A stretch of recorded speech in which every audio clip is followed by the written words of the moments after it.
Mesdames et messieurs, bonjour et bienvenue dans la revue de presse Afrique du jour. Une immense icône s'est éteinte au petit matin de ce mardi à Paris. Manu Dibango a tiré sa révérence.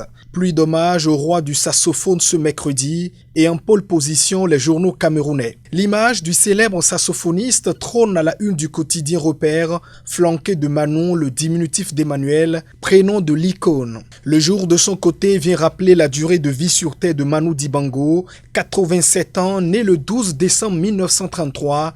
Il a rendu l'âme le 24 mars 2020.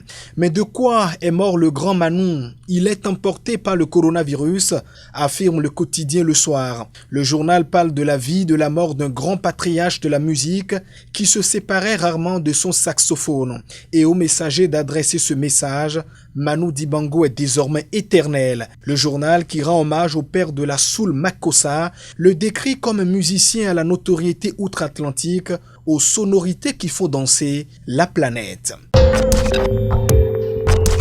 Et pour éviter d'être emporté par le coronavirus, le Premier ministre ivoirien Amadou Gon Coulibaly s'est mis volontairement en confinement depuis hier.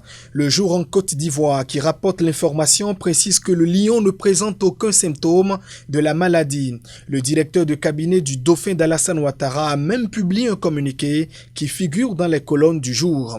Mais cette initiative du Premier ministre ivoirien n'est pas du goût du quotidien aujourd'hui, qui y voit plutôt une mauvaise communication. Coronavirus, la mauvaise com de Gon titre la parution. Et pour ceux qui ont des barbes, cette révélation de ce médecin. Le virus peut tenir sur une barbe ou une moustache.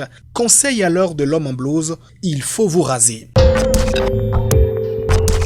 Et on boucle avec les législatives au Mali prévues pour le 29 mars prochain. Les Échos qui s'intéressent à la campagne constatent que le changement n'est désormais qu'un slogan.